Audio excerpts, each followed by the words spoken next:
Everyone. मेरे previous video में मैंने ये एक्सप्लेन किया था कि इस स्टोरी में ऑथर जो है वह एक जेस्लर शॉप पे जाता है जो कि बूट शॉप थी। उस पे जो जेस्लर ब्रदर्स है वो बहुत ही अच्छे बूट्स बनाते हैं। इस शॉप में बहुत सारी विशेषताएं थी। इस शॉप को केवल जेस्लर ब्रदर्स के नाम से ही जाना जाता था और जो जेस्लर जो ब्रदर्स थे वो बहुत ही अच्छा वर्क करते थे। और मुझे याद है कि मैं उनसे कहता भी था कि आप कितने अच्छे शूज़ बनाते हैं, आप इतना अच्छा वर्क कैसे कर लेते हैं। तो वो मिस्टर जेस्लर कहते थे कि ये तो एक आर्ट है और उनके बनाए हुए जूते बहुत लंबे समय तक चलते थे और मेरा कई कई दिनों तक उनकी शॉप पे जाना ही नहीं होता था क्योंकि वो टेम्परेरी शूज़ से बहुत ही अच्छे होते थे। एक बार यदि कोई व्यक्ति उस शॉप में जाता था तो वह इस प्रकार से जाता था जैसे वो किसी चर्च में गया हो। और फिर मिस्टर जेस्लर आते थे, उसका नाप लेते थे और बूट्स के ड्रीम में खो जाते थे और बहुत ही अच्छे फिटिंग के बूट्स उसको बना के देते थे।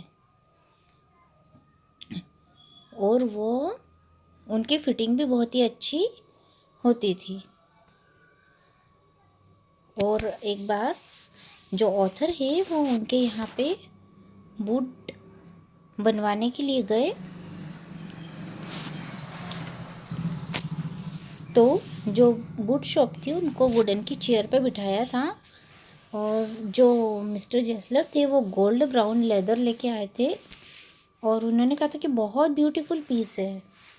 तो मैंने भी उसकी तारीफ़ की थी और उन्होंने फिर से कहा था कि क्या मैं आपको, आप फिर क्या चाहते हो। तो मैंने कहा था कि आप जितनी जल्दी जितनी सुविधा से बूट बना सके उतनी सुविधा से बना दीजिए। तो उन्होंने कहा था कि आप टुमारो आना, मैं मेरे ब्रदर से कह दूँगा।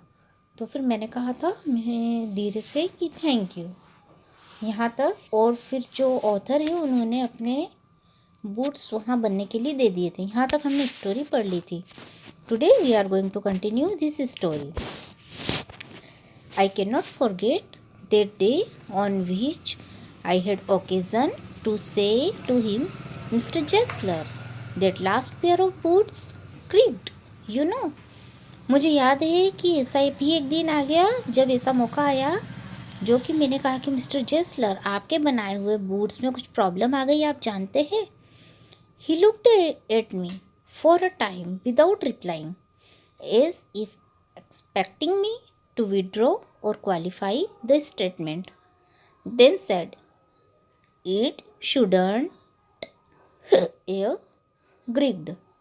मीन्स उन्होंने मुझे देखा एक लॉन्ग टाइम तक, उन्होंने कोई भी जवाब नहीं दिया, जैसे वो मुझसे एक्सपेक्ट कर रहे हो कि मैं मेरा सेंटेंस वापस ले लूँ या फिर सेंटेंस को किसी और शब्दों में कहूँ। उन्होंने कहा कि ऐसा तो हो ही नहीं सकता, मेरे बनाए हुए शूज़ में कोई भी प्रॉब्लम नहीं आ सकती। It did, I am afraid. लेकिन मैंने कहा कि नहीं नहीं, शूज़ में प्रॉब्लम आ रही है। You got them. देखिए यहाँ पे जो वर्ड्स दिए हैं यहाँ पे भी देखिए आप, यहाँ अक्सर टी की जगह डी का यूज़ किया गया है क्योंकि जो बूट बनाने वाला जो पर्सन था वह ब्रिटेन का नहीं था, वो जर्मनी का था। तो जर्मन इंग्लिश में उन्होंने जो भी वर्ड्स यूज़ किए थे ऑथर ने उन वर्ड्स को वैसा के वैसा यूज़ किया है, इसीलिए टी और टी एच की जगह अक्सर यहाँ पे डी वर्ड का यूज़ किया गया है।